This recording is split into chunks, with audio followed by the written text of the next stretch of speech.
My name is Jesse, and to me, being a man.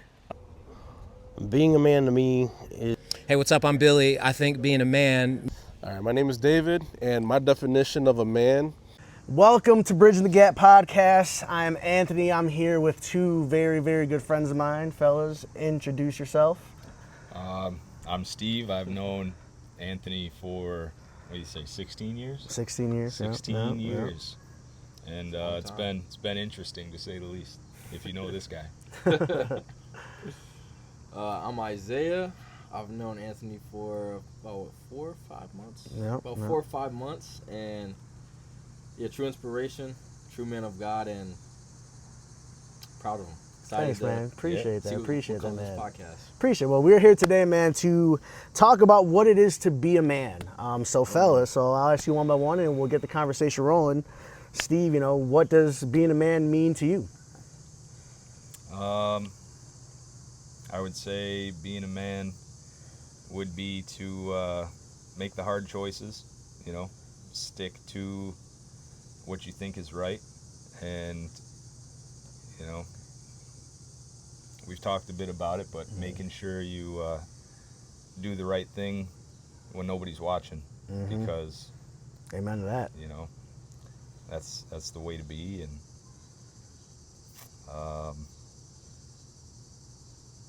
stick up for people that you can, and they can't stick up for themselves, and just hold the line, stay true. 10 toes down. Gotta stay 10 toes 10 down, toes man. down. Gotta stand 10 toes down. Isaiah? Hey, stand on business. No, I'm playing. I would say, honestly, to be a man, I would say, like, the best example that we have is, I would just say, like, Jesus, and, like, how he carried himself, and, like, having joy, peace, patience, kindness, gentleness, but also, like, I think what comes with that is, like, having kindness, but not being, like, kindness doesn't mean that someone is able to walk over you, like, standing, like what you guys said, standing 10 toes down and firm on your beliefs, and, like, what Christ gave to us, which was an example. And I think, like, just the fruits of the Spirit are things that give us the best qualities to, like, lead families in the future, to be able to show love in a way that is not how today's society shows love, but show love in the way that Christ did. I like that. That's good. That's good stuff. Now, okay, so do you guys think that manhood is that something that we're born into? Is that something that's handed to us? Like, is there something that you have to do to be considered a man? Do you think? That's a tough one, especially today. Yeah. You know what I mean? Yeah. Because Yeah. I don't know, some answers could be really rustle some feathers, but I definitely think that being a man is something that you have to grow into, because you don't start off that way. Even if you have the best teacher, you know what I mean, and the most manly man, or the best role model, that doesn't mean that you're going to apply yourself in that way. So it's something you step into, I think. You know what I mean? Does that come? But I mean, do you think it comes with age, or does it come with experience, or both? Both. Yeah. Age is experience. You know what I mean? Like, you got to live it. You're probably going to mess up. And then if you choose to make the right decision and, learn from your endeavors, I think that's probably what definitely helps make you a man. I don't know. I also think that, like, especially in today's society, there's such a skew on what a man is. Like, you can't cry, and you got to have your stuff together, and you got to go chase the bag all the time. You can't show your emotions, and if you have those emotions, you got to tuck them away. It drives me insane that people, like, to me, I mean, the shortest verse in the Bible is what? Jesus wept. Yeah. Right? He wept. He cried. Yeah. So if the King of Kings, if the Almighty, if he cried, why can't we cry? Why is it hard for us? Like, why can't we show emotions when the one man who's perfect, he cried? Exactly. I definitely think there's a stigma on, like, being a man. Like, I think, like, in a technical sense, like if you're born as a man, like or as a male, then yes. But I think being a man isn't something that just like comes with being a male. You know what I'm saying? Because there are people who That's have valid. grown up, but aren't really a man. Like I've had mentors in my life who claim that they were men of God, especially, but didn't act in that way. You know what I'm saying? So it's like, I definitely believe being a man comes with, like what you guys said, like experience and age and just like living out life in general. And sometimes I think some people are forced to become a man early, but I don't think that's a bad thing. I just think that you're stepping into the role that God designed for you, you know? You know, it's funny you say that, man, because I always tell people all the time, like, I feel like I kind of, not that I didn't get to grow up, but I had to become a man way too quickly. Yeah. Especially with, like, my dad left the household when I was real young. Yeah. You know what I'm saying? Responsibilities. And I felt, and Yeah. even though I was, I don't know, 6, 7 years old, you know what I mean? And it's like, I'm seeing my mom goes through these things at such a young age, and just automatically I felt like, again, at 7 years old, I'm not the man in the house, Yeah. you know. But Yeah. as I got older, and like my dad wasn't around, and I started having to, okay, then my sister was born, and then I had to, get her off the bus, and we both had to come home, and my mom would have dinner already prepared, and I had to throw it in the oven. And it's things that Yeah. at a young age you really shouldn't have to worry about. Now, that's no shot at my mom and my dad, because Yeah. if it didn't work, it didn't work, and it is, grace be to God, my mom found a great man who is like my father, and he is the epitome of what a man is in my eyes. Yeah. And that's no shot at my biological father either. You know what I'm saying? He had a lot of bad things happen to him growing up. You know what I'm Yeah. saying? He didn't have the best example of what a man was. And that actually brings me into a great segue of what kind of shaped your mind on what you think a man is today. Got the perfect answer on that. Go ahead. I would say literally what we've been talking about the entire time is like Christ. Is like, I've always had this idea, like even growing up, like my brother didn't let me cry. If I cried, he punched me in the chest. Like literally. Like I it wasn't feel like that. I hard feel enough. that. But it was like, yo, why you crying? Stop Yeah. crying. You know what I'm saying? Yeah. It's like, you a man up, grow up. You know what I'm saying? It's like, Where I does that didn't- come from, though, bro? You know what I mean? Like, why? Because I feel like we've all dealt with that. Yeah, We've all yeah. heard it. We've all Yeah. heard that you got to man up, don't cry. But why? Like, why do you think that? Like, why do you think it is because people don't know who Jesus is? They don't know who God is. So it's like they don't know that, again, the ultimate man, Yeah. he wept. So why is it such an issue for us? Yeah, I don't know. That could go back to like as far as chivalry, if you think about it. Like the man should walk on the outside in case Something there's happens, trouble yeah. or something comes out a window. He should be the one That's- to deal with the trouble Yep, and yep. have it be easier on the female because he knows he can endure it. You know what I mean? And she shouldn't have to. And just growing up, like I'm sure you guys have men in your lives, friends, dads, or uncles, or whoever, and guys from back then they're tough guys. They're, you know what I mean? they're Like, guys from the old. Yeah. They're a these whole guys different were breed. hard workers, Hardcore. tough as nails, like fall off a roof, get back up, and finish the roof. You know what They I break mean? a leg, they get back out that roof. So it doesn't even matter. That whole like rub some dirt in it, you'll be all right. Yeah, you know what I mean? yeah. And I was raised by a few of those guys, and I understand it because of that. Does that make it right? No. No. Can I say that it opened my eyes to a lot of things? Yeah. Yeah. And it is a little more difficult, but I don't know. That pressure makes you stronger, I think, but it isn't always necessary. Yeah. You know what I mean? Valid. I would even like go as deep to say as, even with chivalry, I think that falls upon sacrifice, and what the Bible says about a man and how he should be a man of one wife, and his household should be in order, as in like he's not lording over his household, but having a certain domain over his household that Christ ordained him with, and being able to correctly to chastise and trying to find a way to say this because I'm trying to think of the scripture. Finding a way to like reprimand people in love and in grace, but also in truth. Like and like showing that there's specific ways in how we act. And I even think like growing up, a lot of people feel like we have to have this burden because of the fact that they feel like that they have to take it on themselves. A lot of men feel like they're alone.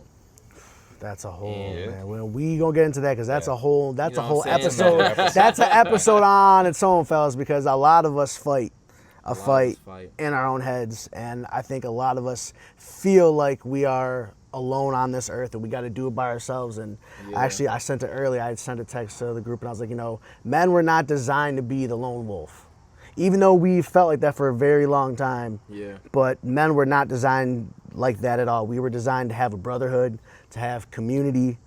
Proverbs 27:17, my favorite verse of all time, is as iron sharpens iron, one man sharpens another. Yep. And I live by that every day now. Like I lean on my brothers when I'm down. I celebrate with my brothers. Yeah. I cry to my brothers. And again, I would have never done that before. Right. Yeah. I would have never, being so new to the faith, I would have never cried to anybody. I would have locked myself and isolated myself Yep. for 2 or 3 days, Yeah. figuring it out myself. So, I mean, What's the It's first thing wild. the Bible said that God said was not good in the Bible? The very first thing. Isolation. It's not good for Isolation. man to be alone. So I think that even proves is like a lot of today's culture goes against the ultimate man, the ultimate man's way of being a man. You know, Yeah. So what other misconceptions do you think society really has of what a man is? Like, leading, lording over people. I think especially like even things that I've learned in like certain relationships is like just because the head of every woman is man and the head of every man is Christ does not mean that we're called to lord over like our spouse or our future spouses. I Okay, think that okay. we get this idea of like, oh, like I'm the man, you have to follow my lead, not to do what I say. Right. But if what I'm doing doesn't align with what Christ did, then you listening to me brings no value. Right. If anything, that's leading you further away from Christ, who I'm supposed to be under. okay. Oh, You know, right. so I That's think good. the That is a submission- word, bro. That's good. And That's a lot of good. people think it's like the woman has to submit to the man. But it's like, that's true, but the man has to submit to the Yeah. woman and being able to die just as Christ died for the church. Right. Yeah. So if I'm not willing to die and lay down my life, and not just in a prideful manner, but in this is my duty, Right. then I shouldn't be asking my woman to be able to submit to. That shouldn't even be a conversation, because I love this topic. If I'm acting in the way that I should, she will naturally submit. Right. Ah, Yeah. that's not because that's she good. has to, but because she She- chooses to. And she wants to. Yeah. She wants to. Perfect, bro. It's crazy. It's mutual respect. It's Yes, love, you I was know just what gonna say that's what, bro. For so long, like me and my wife were having this conversation, bro. Like, for so long, I was leading my family the wrong way. Like I told you earlier, I was that dad that was do what I say, not as I do, and I was not leading the right way, man. And then once I started this journey, at first, my wife and kids fought against that. Yeah. They didn't want to come to church. They didn't want to hear nothing I had to say about God. Oh, Dad, God's becoming your whole personality now. Like, yeah, because bro, God saved me from myself. And not to get super deep, but like I've had some conversations with Steve, bro, but like God has literally saved me from myself. I was in such a self-destructive pattern, Yeah. and I wasn't leading correctly. I wasn't even leading myself, but I was expecting my wife to listen to what I was. Well, I'm the man of the house, and you gotta Yeah. listen to what I'm saying. Yeah. Right. And I think like that's a lot of what happens is it isn't about the sacrifice anymore. It's been confused with control and like power and Yeah, this yeah. is what I say, so this is what it needs to be. Yeah. And that's not the case. You know what I mean? There is sacrifice, there is burden, and the roles are balanced. There's equal importance in each role. You know what I Yeah, mean? it's Whether not like one over the other. right, yeah, it's not this is more important than that. This can't happen without that. Yeah. You know what I mean? And I think that's a big part of why a lot of men why leading doesn't work. You know what I'm saying? That's a Because word, bro. that's a two-part thing. Like it needs It needs both. attention from both people and a lot of understanding. And if you're lacking a little bit, the whole thing's gonna crumble. So what do you think is the best way for a man to learn to properly lead? There's got to be a lot of communication, I think. That's number one for me. A lot of Number one. understanding, and it's not my word versus yours. It's, this is how I think about it. Do you agree? Yes or no? And then if not, why? And it's important enough that we figure out a way to make it work, because it would be what's best, and that's the only way it can work, in my opinion. No, you yeah, for can't sure. force something like that. No, because no, then you it turns can't, you into can't. control and power and that struggle. So And if we've learned anything about history, is the moment you try to seize power by force, there's always going to be receiving end of fighting back. Yep. And I think you see that in like relationships as a whole. Is like, There's always that constant battle back and forth Yeah, 'cause between man and woman. Always even like, with King David, we're learning it in men's group. oh like, yeah. When you look at the contrast between Saul and David, Saul ruled over his men, listened to him by fear, Yep. and that the obedience is through fear, but not of faith. And you see David in the way that they follow David is through his faith and how he acts. Yep. David doesn't tell them to follow him. Right. He's a natural leader, and they naturally follow him because of how he acts according to the faith that he has in the Lord and the promises that God gave him. Yeah. And I His correlate- love and respect for others, for Literally. doing it for the right reasons. And he was leading by example and not. Exactly. Oh Yeah. man, and it's fun. It's funny we're even saying this because like I'm sitting here now. I'm like bringing it back to my own home, Yeah. and how I was saying how like I was leading my family down a kind of not a bad path, but just was leading the wrong way.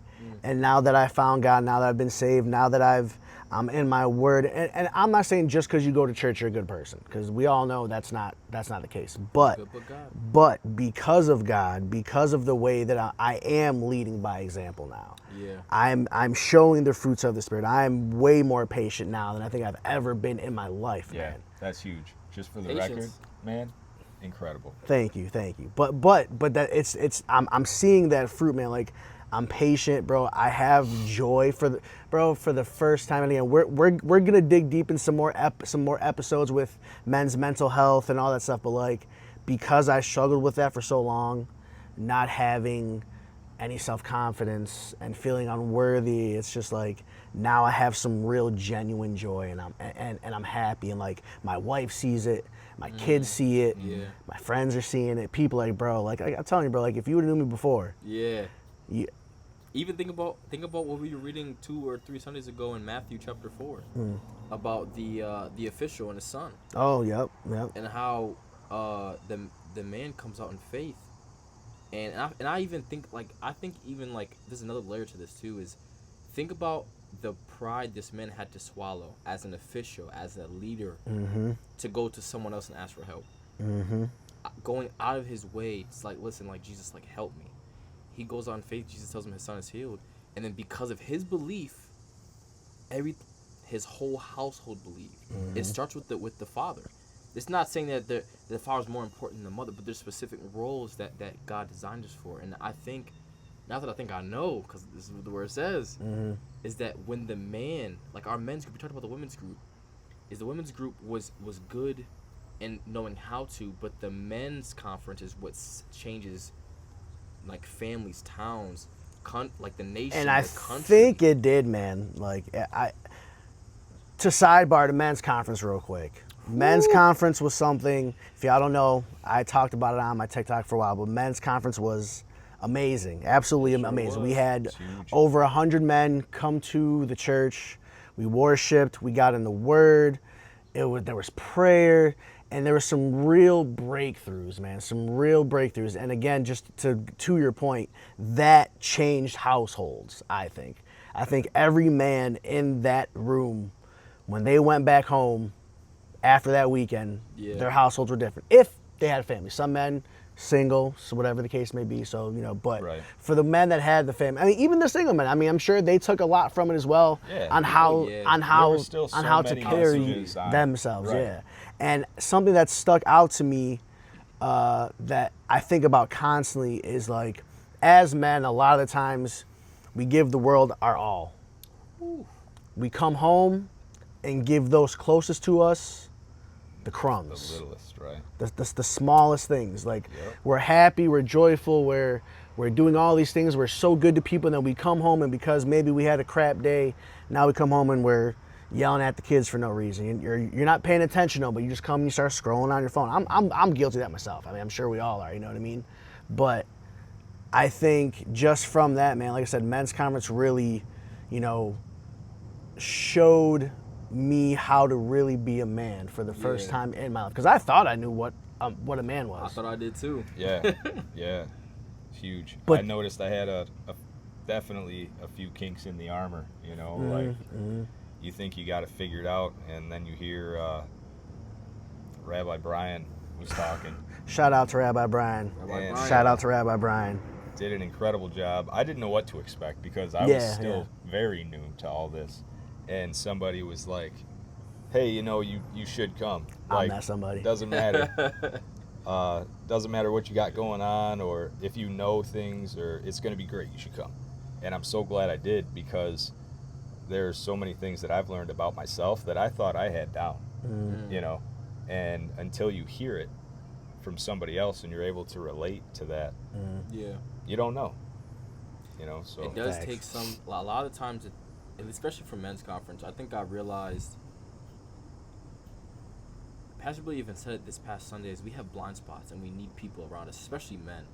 Because I think it's something when a woman tells you something, but when another man comes out of his way and knowing how hard it is To be, to actually do yeah. that, it's like, Yeah. all right, he's obviously coming to me for a specific reason. This isn't just like something random. And it's from a place of love too. From a I place feel. of and Like. that's love. huge, because if somebody's telling you like because they're mad and they're like, you need to be this way, you're gonna be like, all right, I ain't in hearing one that. ear out the other. I ain't hearing But what if you're saying. somebody comes to you and they're genuine, and you can tell that it's from a good place and they want what's best for you, No matter how hard it is to hear it too. yeah, No matter that's how hard tough. it is to hear That's it. a good point. Good point. Not to cut you off, No, but you're right on the nose, man. that's important, to have somebody be able to come to you that way and say, hey, I'm doing this for you. You should see this. Mm-hmm. Yeah. Is the only way you can really start to change or better yourself, And it's great too, because I think, especially with age, when it comes with that, like, I mean, I say you're 23, right? Yeah. 23. I'm 37. Steve's you're 38, right? Almost. Almost 38. We don't give them away. But even with that age gap, man, like and kind of also too, like the whole point of this podcast also is like to have that the younger guys can learn from the older guys and vice versa, man. Like there's you and Jason, bro, not just in scripture, like you guys are so on point, and I want to give you your flowers, bro, because men usually don't get our flowers until we're dead.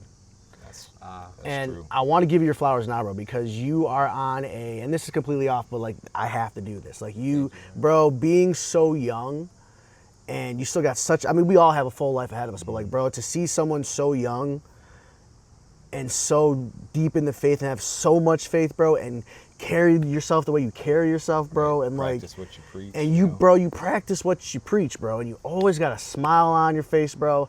And I know right now you're going through some things, bro. Yeah. Like, I know, like we know you're going through some things, and we're not gonna get super personal.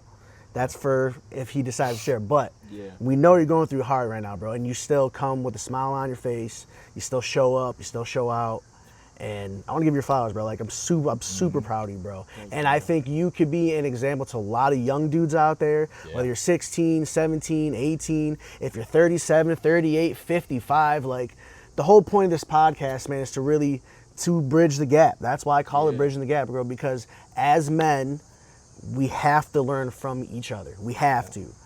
We can't be out here all willy-nilly thinking we got it Yeah. figured out, or, oh, well, he's 23, I'm not going to listen to what does he know about life, bro? There's so much that I've learned from you, bro, in just a very short amount of time, bro. Oh, thank you. Very, very short, well, bro. very short, Seriously. very short amount of time. And while I'm on flowers, Uh-oh. Steven, I also got to give you your flowers too, bro, because you've been one of my best friends. I'm not getting emotional. You've been one of my best friends for so long, bro. We've literally been through fatherhood together. Yep. We've been through the young knucklehead stage together. Yep. To see your growth, dude, to see our growth Right on. Yeah, it's not just me, man. is something that I never thought I'd see. And we have come from such a place from drinking and smoking to walking in church with our families now. Yeah. Again, That's awesome, like I have to give you your flowers because I'm so proud of you, bro. And taking the step to get baptized, bro. That is such, bro. That is like when I got baptized, I know it changed my life. Yeah. And I can see it's changed your life, bro, because you do not sit before me the same man you were a year ago, 2 years ago, 15 years ago. So, just want to give y'all your flowers real quick. Sorry, Well, didn't mean to get all, emotional on y'all real quick, but I just felt, Ain't nothing wrong with emotions, man. you know what I mean? I just felt like that's something I had to really put in there. But while we're on the age thing though, so it's like with the generations, do you think obviously manhood is different for everyone, but do you think with the generations, what do you think the older generation is something that we should keep, like we should hold on to, and something from the new generation that we should hold on to? Well, I think it is definitely a perk, as tough as those guys were, physically and of heart, you know what I mean? That will never get old. Like, we as men, as people, need that strength, whether it's physical or internal. There's gonna be struggles, there's gonna be problems. You have to have the heart to be able to get through that stuff. If not for yourself, then for your kids, or for people that don't know what that strength looks like, so that you might, show them how to get through things. So, the whole don't cry, rub some dirt in it, I don't think maybe that exactly, but that strength, the drive, the ability to be pulled through the dirt and get up and keep going. That, yes, we need that. Stamp that. We definitely got to keep that. Yeah. However, one thing we could learn from newer, younger generations, I would say, would be to understand that it's okay, even though it's difficult, for myself included, to understand feelings and to talk about things. You guys are really good at that. I don't mean to say you guys that could, like, you're some child, but I'm just saying, again, because that, like, not to cut you off, but No. you guys are, the younger generation, you guys are very in tune with that. Yeah. You guys are in tune with your communications and your emotions and knowing how to navigate. Because I can tell you, our generation, there wasn't too much navigating our emotions, man. No. Nope. I would just shut up, keep quiet, bottle it up, and move on, and then blow up eventually someday. I think that's like the danger of. I think like there's two like. It's hard. It's like because I wasn't raised with the father figure in terms of like having that like that old type of, you know what I'm saying, like that type of way. But I can kind of see it in my grandma and how she acted. Yeah. You know, cause Okay, she's old-fashioned Pentecostal black lady. She didn't play. But I think, like, kind of what you were saying is like, definitely like the structure of like doing what needs to get done. I think this generation lacks Accountability in a big way, where a lot of young men are lazy, don't want to work, Right. don't want to admit their faults, don't want to like just they don't want to do anything. Yeah. You know, they're missing that like that structure. But one thing I think this generation is very good at is creativity, but the creativity I can agree with dies that. within the laziness. Yeah. Okay, yeah. So it's like that's where it's like I see like the portion of like in like more of like the older generation is like we need that structure, but we also need the emotion to understand that Yes. structure. Yep. Because with the structure, we can we can do it. Like if someone says, hey, y'all, like, guys, go fix this and go do that, we can do that. But it's like the wear and tear eventually would like get to us eventually in terms of like our minds, life, what's going on. So we need an outlet to that to be able to speak on those things, which is, it's like the older generation was very good, very structured, not very good with emotional responses. 100%. This generation, very bad structure, But very good in at tune. Okay. in Yeah. tune with their emotions. So there's like For the sure, for podcast, sure. we need that, Yeah, man. having that. And I think when you, pointing back to Jesus, is like when you have that foundation and you understand the love of God and you combine that together, that just makes the perfect man. Makes the perfect man. Nailed it. The fruits of the Spirit, man. And the funny thing about the fruits of the Spirit, if you read the verses above that, it tells you the fruits that are not of the Spirit. And I read a Does it? couple See, of those I the other haven't. day, and I got checked. I got checked. Yo, can I actually pull them up? real Yeah, quick? man. Absolutely, man. Absolutely, I bro. got spiritually checked. Man. See, he's over here reading. He's like, you know what? Jesus is telling me about myself right now. You want to know who I've realized is really good at doing that? Just a sidebar real quick. Yeah. I was talking to my sister about women's conference, and she was like, bro, Pastor Randy drug us through the mud. Yeah. Yeah, man. She seems pretty to the point. You know what I mean? I can totally see it. And I feel like everyone needs someone like that in Oh, life to yeah. be able to, like, Yeah. like, definitely. Nah, for sure. That's how. What's Pastor Billy's friend's name? Oh, Joseph? Joseph. 'Cause he Yeah, talking man, about he- dragging through the mud. Friday night down. men's conference, we got beat up. We Yeah. got beat. We got torn down. It hurt on Couldn't even Friday. eat afterwards. Thought It- we That were, was- yeah. Thought we were hurt. gonna go to this thing feeling good, and then they're like, "Hey, he's my best friend. He's a wonderful guy." You And guys he suck. tears you in half. That's how. But again, bringing back to accountability, I think we all needed that accountability. We all realized, bro, that we all have been falling short. Yep. Yeah. We've all been falling short. But then shout out to Rabbi Brian again, because Saturday he came and he built us back up. Yep. So thank you, Rabbi. Thank you. Wrapped up the wounds. He did. And then Pastor Billy came in and just settled it all and Yeah. put it all. No, it was a put it all great to rest. weekend, man. It, It was a really great was. weekend. It was such a good weekend, man. It was to the point where, like, it was such an emotional roller coaster almost, you know what I mean? And like even having all the little sidebars we have with like learning about marriage stuff, and then there was a sidebar with learning how to read the Bible, and Yeah. it was pretty intense. All right, well, fellas, so thank you so much, man. I appreciate your time. I appreciate y'all being here, helping me out with episode 1. You know, and thanks to everyone out there for watching. So, fellas, you know, stay blessed, stay focused, keep pushing. You deserve happiness. Thanks for watching Bridging the Gap podcast, and we're out. My name is Jesse, and to me, being a man, just in what I've learned, is being committed to God, being committed to a family, being committed to something that is higher than you, and trusting and believing in God above all things. And we learn that in the Word of God. We learn in Jeremiah 29:11 when it says that if you trust His Word, He will make His path for you. And that's just something that I live day to day. And I think that we all struggle being a man, but being a man is pushing through the struggle as well. Being a man to me is simply making sure that the household is taken care of, making sure your wife is good and your family is good, making sacrifices necessary in order to make sure you're bringing them to God every day and bringing them to church and leading them into the house of God, and learning a lot from my father about making sacrifices. I've watched that man crawl on his hands and knees and pull weeds for older people just to make sure we had food on our table and a roof over our heads. So sacrifice and being a man, it's God, family, country. That's the way it goes. All right, my name is David, and my definition of a man is a person who takes accountability not only for themselves but for their family. A man that puts God first above anything else, above self-pleasure, and makes sure that everything that they do within themselves is for them and also for their family.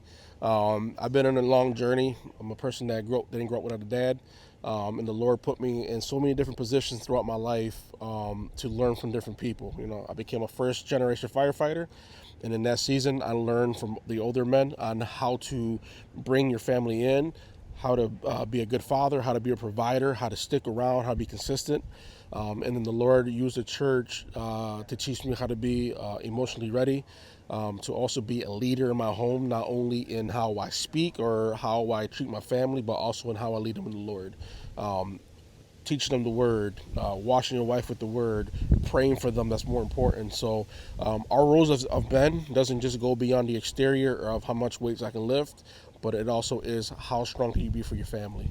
And also too is when do you know to allow your wife to be your strength too. Hey, what's up? I'm Billy. I think being a man means being disciplined, doing the hard things, and staying consistent in the right things. And I learned this from the life of Jesus. When I watch how he lived his life, he did hard things and he stayed disciplined, but he was consistent in the right things, being around people, spending time with God. And I think being a man is doing the same thing over and over and over again, the right way and in the right direction.